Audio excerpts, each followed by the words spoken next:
we will be free. For when the rising tide is turned in every London quarter, Parliament comes crashing down with Robert's Rules of Order.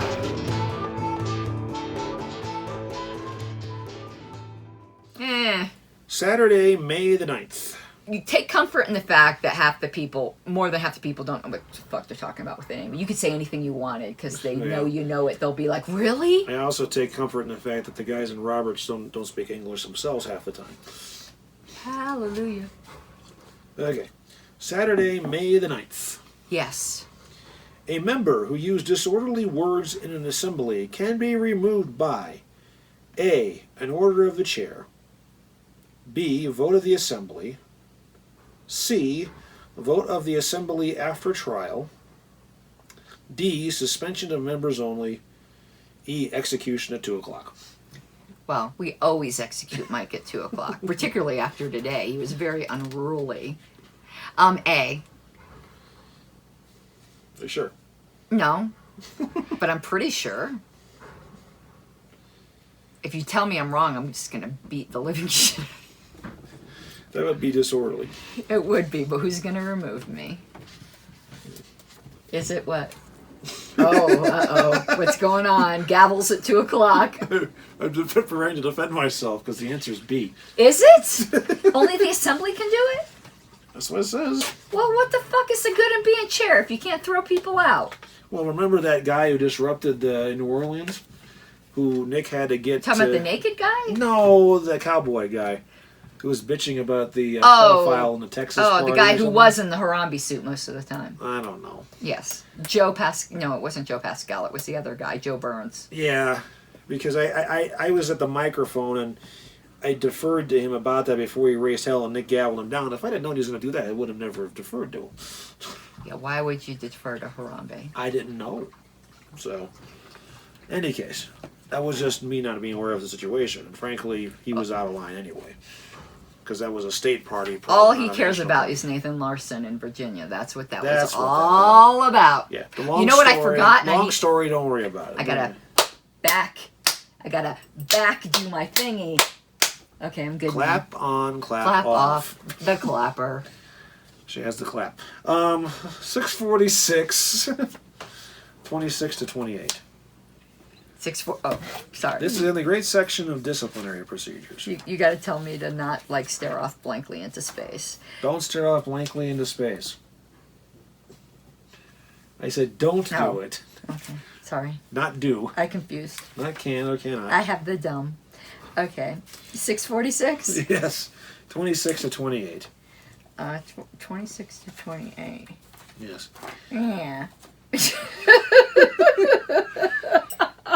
That's where you put in. That's where you put in a Lucille Ball going. Yeah.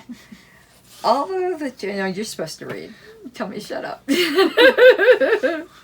Although the chair has no authority to impose a penalty or to order the offending member removed from the hall, the assembly has that power. It should be noted that in this connection and in any case of an offense against the assembly occurring in a meeting, there is no need for a formal trial to provide any penalty imposed promptly after the breach, since the witnesses are all present and make up the body that is to determine the penalty.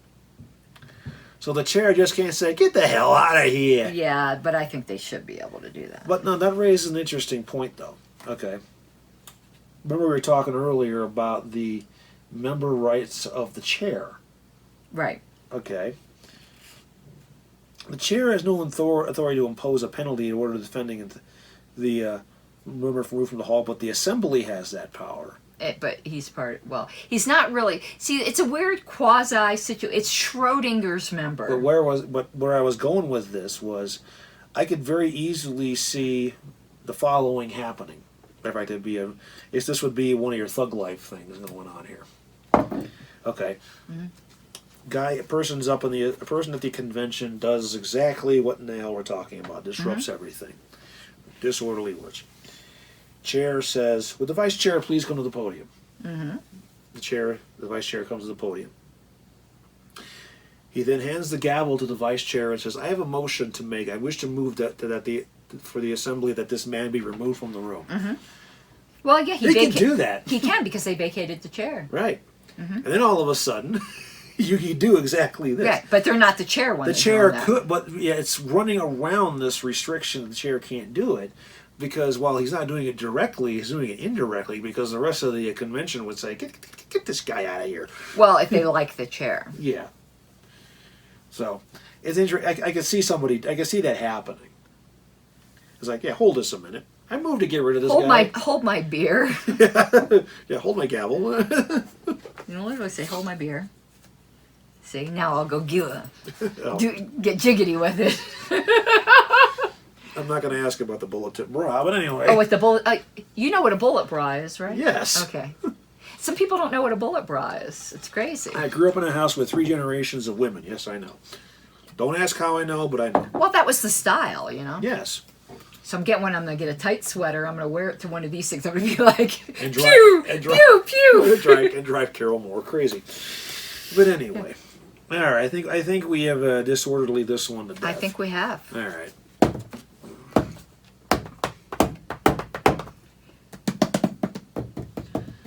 It's like flopping like a dead fish, but anyway.